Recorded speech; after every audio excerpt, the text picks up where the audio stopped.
Creepy woman tried to shelter in my car. I, a 24-year-old female, am an avid hiker. Last week I encountered a middle-aged woman, around 50 years old, when I was coming off a trail. She was walking in my direction as I came out of the bush. It was strange to see her. The sun was almost down and the weather was starting to turn. This was an intermediate collection of trails at best, difficult even for me. She walked up to me and stopped, standing too close for my comfort, gestured toward the clearing where my car was parked, and asked if it was my car. She didn't greet me or anything. When I looked over, something made me uncomfortable. There were no cars other than mine in sight. The trail I was on isn't far from civilization, but it's not a walk away, one of those highway rest stops that's there for the trail and a few parking spots. There was no way she could have gotten there without driving. I let her know that it was my car, to which she responded saying, "Perfect, there's a storm coming, I can't be caught in it and I need to get home." It seemed like she had already decided what would happen. Without waiting for my response, she started going towards my car. I am glad I always lock my doors because she would have hopped right in the passenger seat. As she was walking over to it, I went after her, trying to explain that I wasn't sure it was a good idea for her to hitch a ride, asking why she was out here in the first place. I was talking to a brick wall until she realized the car was locked. She turned around with this look of anger and frustration on her face. She starts ranting, and it's the same stuff as before. "I need to get home, a storm is coming, I cannot be caught in it, why don't you get it?" I was very confused at this point, and a little scared. This woman was now a barrier between me and my vehicle. I told her, "I don't feel comfortable with having a stranger in my car." She stared me down for a few seconds, I guess trying to think of her chances at asking again. And just like that, the anger drops from her face and she's silent. I was really uncomfortable. I asked if I could call someone, if there was another way to help. She starts walking towards me, but then walks right past me. I'm still asking her questions, then just saying things like hello and excuse me, but there's no response. She walked to the other end of the rest stop and maintained eye contact with me as she sat down on a log, then just stared at nothing. I didn't follow her. I got into my car really shaken up and drove away quickly. As soon as I was back in cell range, I called fire and rescue. They said they would send someone out. I was scared for my safety in the moment, but she was just some woman alone in the middle of nowhere. Boss undervalues key employee and plays favorites. Made sure he knew that was a big mistake. So I was working at a company as the marketing director. I worked at this company for almost 2 years. When I started, this company desperately needed help getting business. So I was hired because not only did I know marketing and have a good track record, but I also had a thorough understanding of the company's industry, like I knew just as much about the industry as the boss did. So I get to work and do what everyone in the company viewed as magic. Drop all the BS marketing tricks that died 10 years ago. I did digital ads, print ads, graphic design, improved social media presence, video production in-house, commercials, billboards, partnered with the right vendors, improved their reputation, the list just goes on. Whatever they wanted done, I could do, and do it for a lot less very quickly. It took a little time and some major pitches to the boss to get what I needed, but all of this resulted in increasing sales by 65%, which they make about $4,500 profit per sale to ad, while saving the company about $90,000 in advertising costs, and driving up revenue by say a cool $500,000 per year, maybe more. Now I was on a salary, and would get a hefty bonus when we sold a set number of units. At first I was fine with it. I liked a challenge, I knew what I needed to get to that number.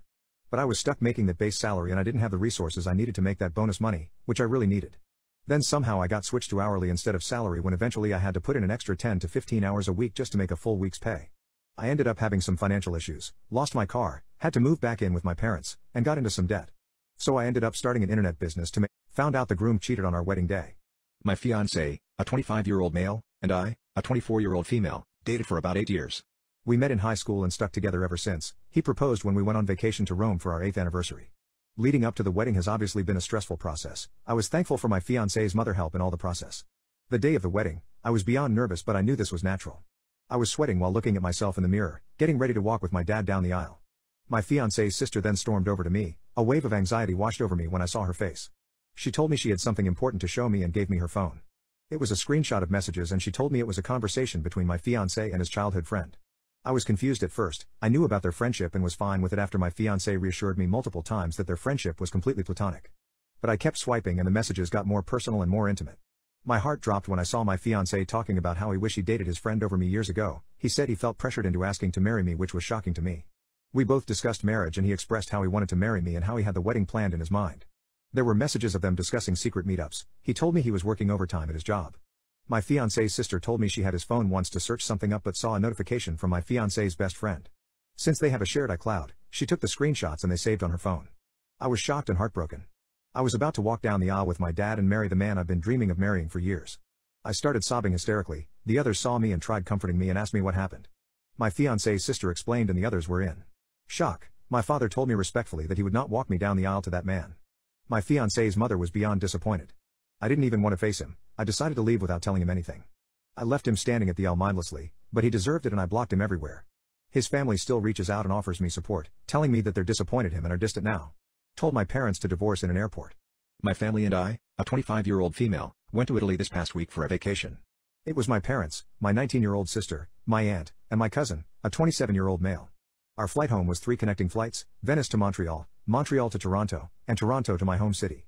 It was a 30-hour day. My aunt and cousin got on a different flight out of Venice since they both live further away.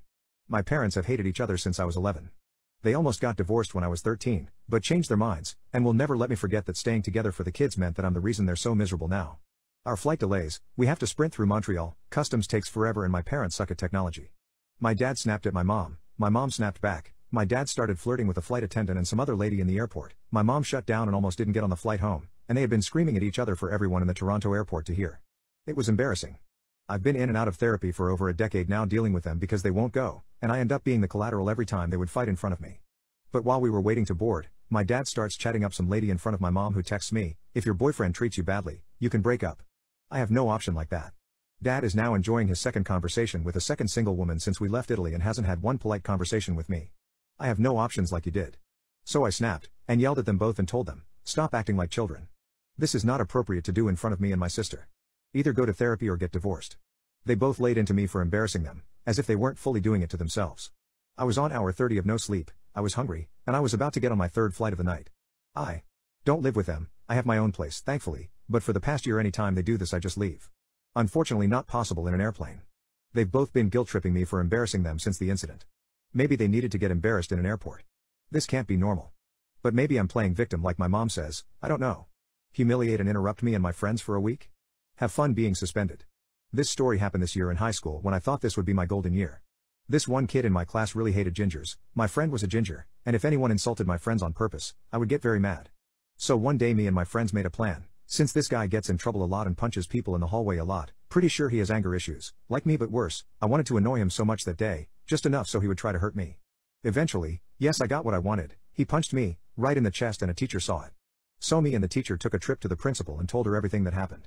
I saw him get called to the office and once he saw me, his face looked like he had eaten a warhead and was trying to not make a face and I just sat there trying not to smile. There was a lot of him yelling at the principal and he ended up getting a week's suspension. I heard some rumors that the only reason he did not get longer was because his mom called the school and yelled at them, but I think it was just speculation. The school also decided to make the poor decision of letting him stay at school for the rest of the day in school suspension, and at the end of the day I was walking in the hallway from one of my classes to my locker. He sees me, has an angry smiling devil expression and pushes me into a wall and, yet again, a teacher saw it. We went to see the principal again, and he got another week of suspension and ended up being gone for 16 to 17 days. I of course told my friends about everything and we laughed for hours. Dude still has not commented on my friend's ginger hair. My boyfriend didn't talk to me for a year. This is what happened. I realized about 6 months into my relationship with my boyfriend that he never started conversations or made plans. Ever. To be honest, I don't even think he made the original first move that began our relationship. When I noticed this, I decided to put it to the test.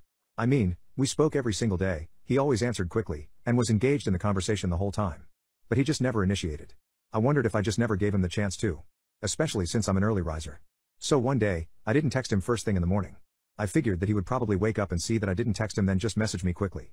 Then, all of my problems would be solved. I was literally giving myself a migraine from worrying about it. Anyways, I woke up at 7 in the morning, like usual, and didn't text him. Typically, he wakes up between 8:30 and 9 so I assumed I would get a text around that time. But, 10 eventually rolled around and my phone was as dry as the Sahara Desert. I waited another few hours. Still, there was nothing. Then, I waited all the way into the night. Finally, I gave up and laid into him a little bit. I wondered why he hadn't texted me at all, but he didn't really have an explanation. He just said that he thought I wanted to be left alone. I wondered why he wouldn't inquire, even a little bit, about why the person who he spoke to every day for the last 6 months suddenly wouldn't text him, but he seemed unbothered. For a few weeks, I just let it slide, but then it started to get to me. I told my friend about it and they suggested that I see how long it takes for him to text me back. I was curious, especially since we just had a conversation about it.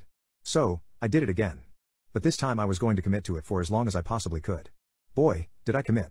I didn't hear from him for a day, then a week, then a month. At this point, our relationship was over in my eyes. He couldn't even text his girlfriend. But, he could post pics fishing with the boys on his story. Eventually, the holidays came and went. Our first anniversary passed by. I had gotten over him completely. Eventually, it was the 1-year mark of when I decided to not initiate a conversation with him. I felt sad, disappointed, and annoyed. It was frustrating that a good relationship had been thrown out of the window. In an effort to make myself feel better, I decided to grab some ice cream. I walked into the grocery store and was suddenly face to face with him. He turned to me with a huge smile on his face and came in for a hug. Hey babe, how are you? I haven't seen you in a while. My jaw dropped. I was in complete and utter shock. He just called me babe? Then, he began chatting as if nothing ever happened. As if a year hadn't passed since we last spoke to each other. I told my grandma about you, she wants to meet soon. I reached into the freezer and grabbed the ice cream I wanted. Then, I left. I couldn't believe what had happened. It's been another year since that happened and I am curious if he thinks we are still together. My parents are offended I didn't share my college essay with them and never congratulate me on my acceptance. I was accepted into college and my dad who has never finished high school and stepmom who dropped out of college tells me I wasn't. Throughout the whole process of applying to schools, there was this specific college they wanted me to apply to which really wasn't an issue for me. I applied and turned in the essay while I had my senior advisor send my transcripts. After this process was complete I told my parents that I finished and turned in my application. My dad then asked to see my essay and I told him that I'd prefer not to share it. I didn't have a copy of it anyway because I copy and pasted it to the school's website and that was that. At first he made it seem like it wasn't an issue. Until my stepmom heard. And now they're genuinely offended. They then go on a rant about how I'm weird because I won't let them see what I wrote and it all went downhill from there. They started accusing me of never actually submitting an application because they wanted to see the essay. So I showed them a screenshot of the website saying that all the requirements, being the essay and transcripts, were received. This still wasn't good enough. Sometime later I received several crazy and erratic texts in all caps from my stepmom saying that she spoke with the admissions counselor and I lied about applying and that they don't even know who I am. But when I asked her who she spoke with she never gave me an answer. I was ridiculed and called a liar for days without any proof. So sometime later while going through my email, I see a letter from the school stating my acceptance. So I show my dad first and he's happy, but then when I confront my stepmom and ask if she can tell me who she spoke to that stated I never submitted my application, she goes crazy. She tells me to my face that what I was reading wasn't an acceptance letter. Wow. Then my dad starts agreeing with her. At this point I think they're crazy. They told me because it stated congratulations. We are pleased to offer you admission. Instead of you have been accepted. That it wasn't an acceptance letter. I didn't even receive any congratulations from them. It's like they want me to fail. All I wanted was an apology and a congrats. So as I'm talking to them they keep going back to the essay. The one they never saw. Well, where's the effing essay? Still no apology for calling me a liar and now they are literally just tormenting me. Instead they deny the truth that's in front of their face because they can never be wrong. Oh, and the reason they're so pressed about knowing what the essay said is because they're afraid it's about them. Boy does that guilty conscience speak.